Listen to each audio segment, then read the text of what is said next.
Vamos a hablar del transporte transmembrana. La membrana que rodea la célula es una estructura muy notable.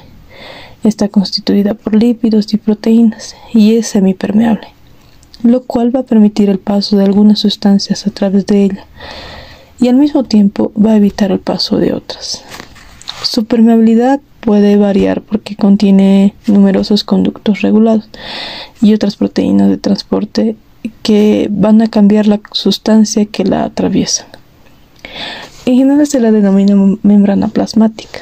El núcleo y otros organelos en las células están limitados por estructuras membranosas similares. Los principales lípidos son los fosfolípidos.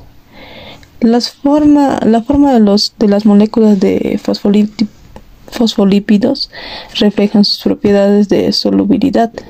Un extremo de la molécula contiene una porción fosfato, la cual es relativamente soluble en agua. Esto quiere decir hidrofílica. Y el otro extremo es relativamente insoluble en dicha sustancia, y esta es hidrófoba.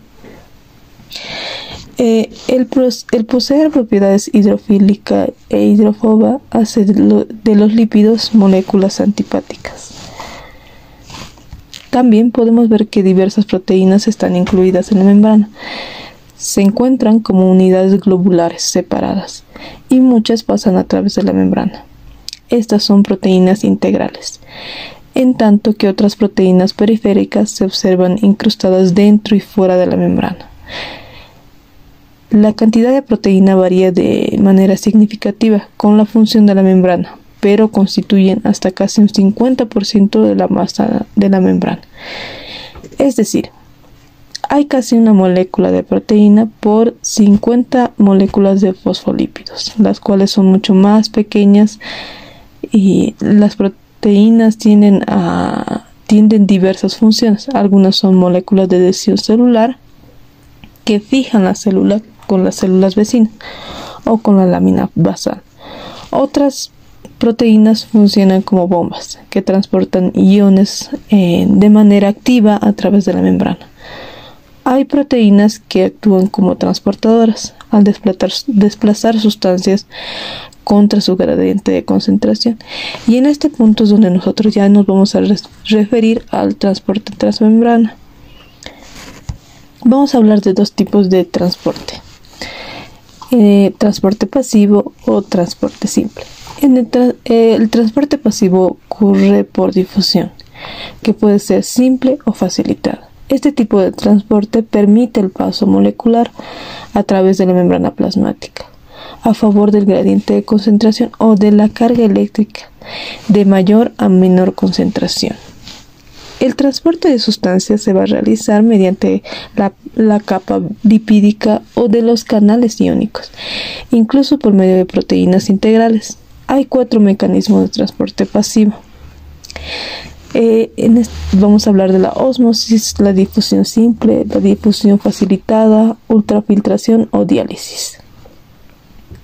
Entonces, cuando hablamos de difusión simple, se lleva a cabo cuando el movimiento de sustancias en la célula iguala la concentración de un medio determinado. Este tipo de transporte se realiza espontáneamente, principalmente con gases como el nitrógeno, dióxido de carbono, oxígeno y moléculas sin carga como el etanol y la urea, las cuales pueden entrar y salir libremente según la concentración del medio donde la sustancia se encuentra. Una característica muy importante es que el transporte se da sin gasto de energía a favor del gradiente de concentración. No requiere la intervención de proteínas de membrana, pero sí de las características de la sustancia a transportar y de la naturaleza de la picapa.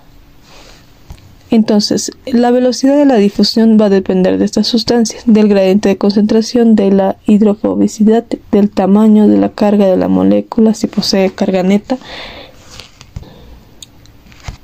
Cuando hablamos de difusión facilitada, es bajo el mismo principio termodinámico que en el caso de la difusión simple, es decir, que el soluto a transportar lo hace a favor del gradiente de concentración. La difusión facilitada opera de modo similar, pero esta facilita por la existencia de proteínas de canal, que son las que facilitan el transporte de, en este caso, agua o algunos iones de moléculas hidrofílicas.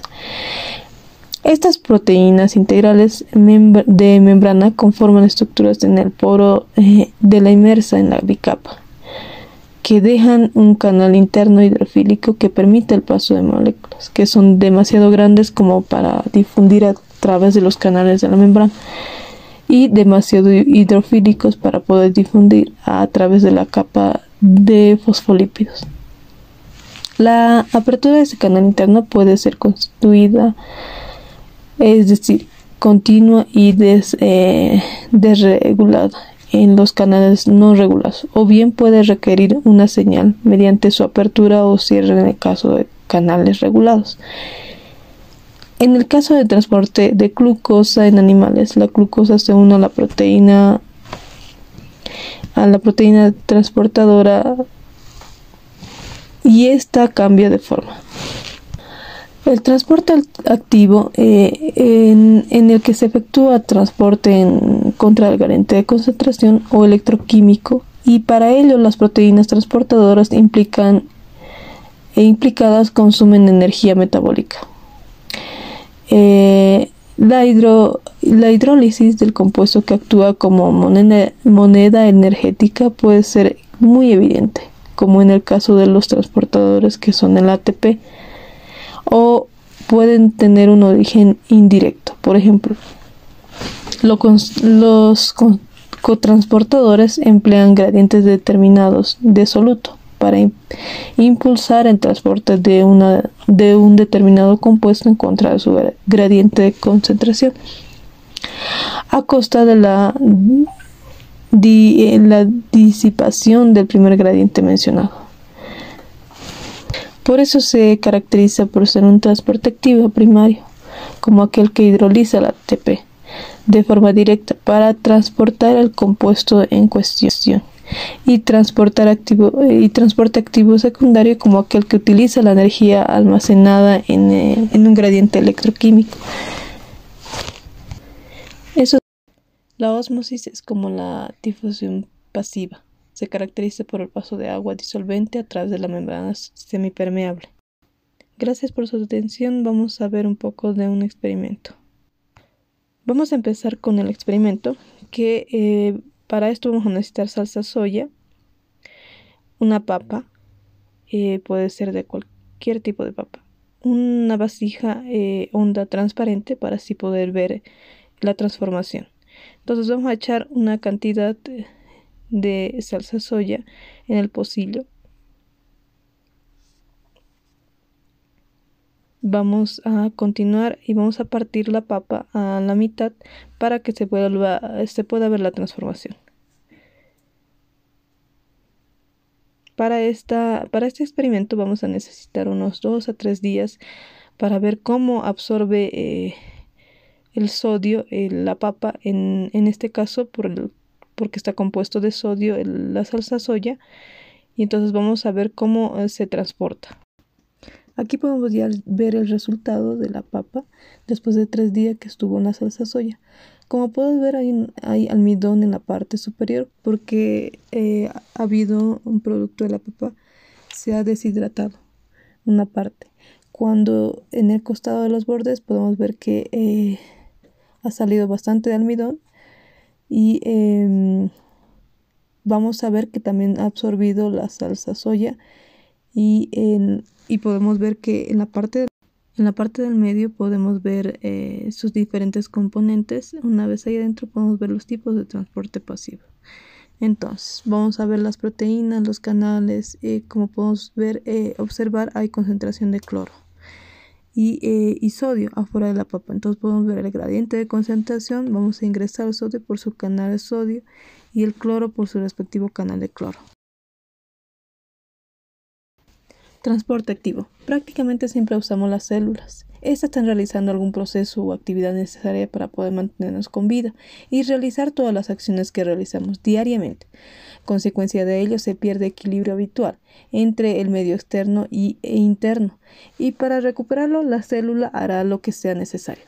Para poder lograr esto, y podemos ver también en la maqueta, que las células muchas veces deben recurrir al transporte activo, que corresponde al proceso de gasto de energía para la translocación de moléculas en una célula y en contra del gradiente de concentración, el cual es realizado por proteínas transmembranas, llamadas también bombas.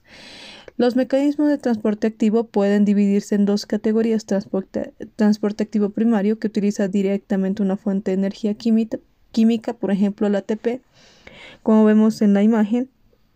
En el experimento vamos a ver que gracias al ATP va a poder haber la entrada de una molécula. Entonces se utiliza el transporte activo secundario, que se utiliza un gradiente electroquímico generado por el transporte activo como fuente de energía para mover moléculas contra su gradiente, y por lo tanto no necesita directamente una fuerte energía como el ATP. Como vemos también que después de esto vamos a ver que entra otra molécula sin necesidad de utilizar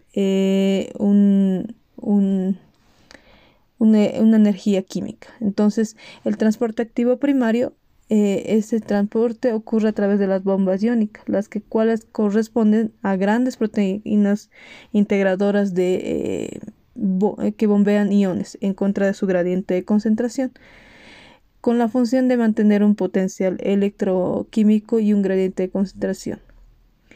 Entonces, en el experimento podemos ver que van entrando gracias al ATP, y los otros moléculas también, gracias a que no necesitan este químico, van a ir saliendo. Podemos ver que también algunos ejemplos de transporte activo son la bomba de sodio-potasio, la bomba de calcio, la fagocitosis, la pinocitosis, la exocitosis, la infección por HIV, la transitosis, la captación de hierro, la captación de LDL. Entonces, para explicar un poco de la exocitosis, es otro proceso que expulsa elementos del contenido celular a través de los sacos membranosos que mueven de dentro hacia afuera hasta fusionarse con la membrana y abrirse hacia el exterior. Así se comunican las neuronas, transmitiéndose contenidos iónicos. Entonces es así como llevamos el transporte transmembrana activo. Gracias por su atención.